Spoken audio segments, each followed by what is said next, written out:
Everything from our phone screens to the solar panels on our roofs is built on these incredibly thin, super precisely engineered films of material. But making them? It's always been this chaotic, really complex process.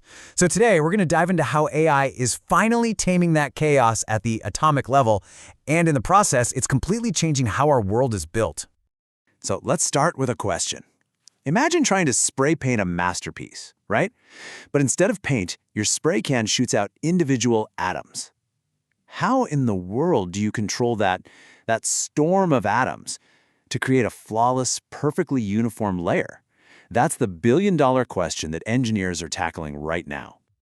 So before we get to the AI, the solution, we really need to understand the problem it's solving. We're about to look at a manufacturing technique that is both unbelievably powerful and, well, notoriously difficult to get right. Okay, so the process is called sputtering. What you're basically doing is bombarding a block of material, let's say it's titanium, to knock individual atoms loose. Those atoms then fly across a chamber and coat a surface like a piece of glass. It really, truly is like spray painting with atoms. And this is not some niche little lab experiment either.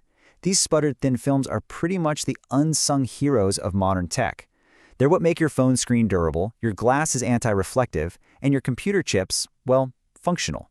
They're the invisible foundation of the technology we use every single day. So why is this so hard to control? Well, think of it like trying to conduct a symphony where every single instrument has to be perfectly, and I mean perfectly, in tune. You're juggling power, pressure, temperature, different gas mixtures. A tiny, tiny change in just one of these variables can completely ruin the entire product. It's this insane dance of physics and chemistry.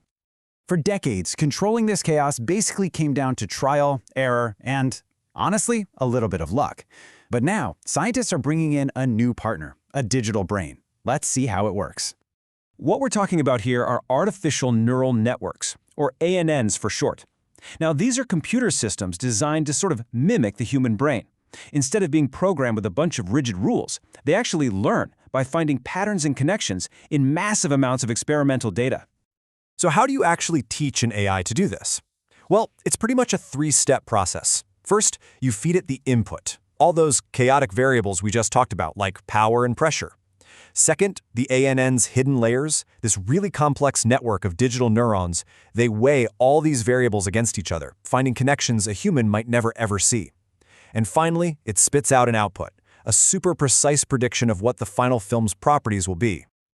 And this is the magic right here. The ANN makes a prediction, you go run the experiment in the real world, and then you feed the results back to the AI. With every single cycle, the network adjusts itself to get closer and closer to that perfect outcome.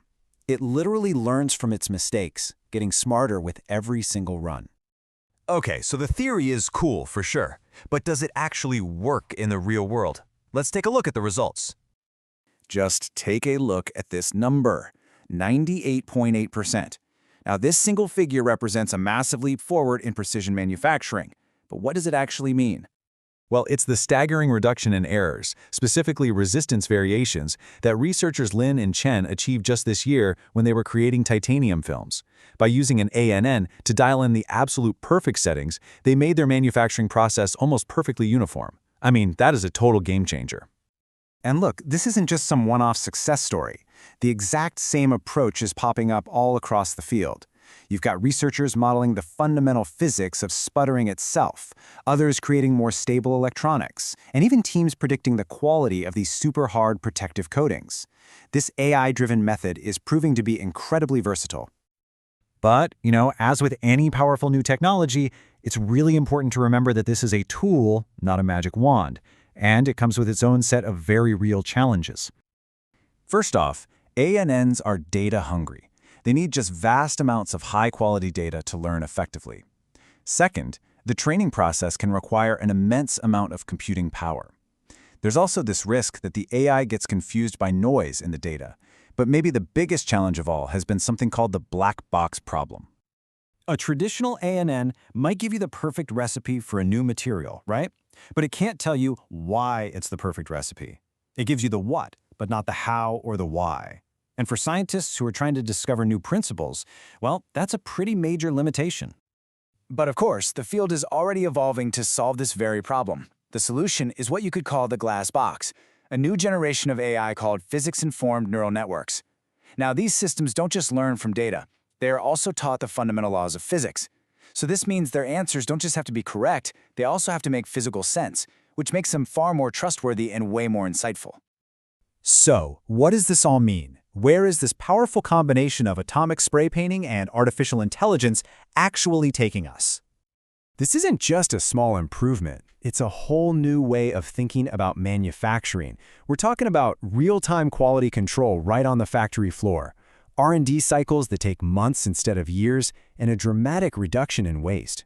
But honestly, the most exciting part? This could unlock the discovery of entirely new materials with properties we can't even imagine yet.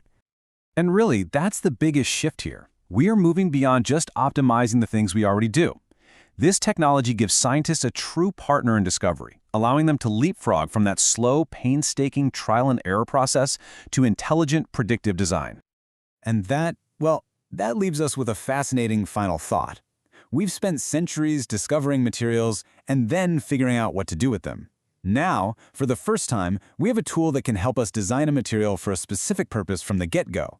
So if AI can learn to build the materials of tomorrow, the only question left is, what will we build with them?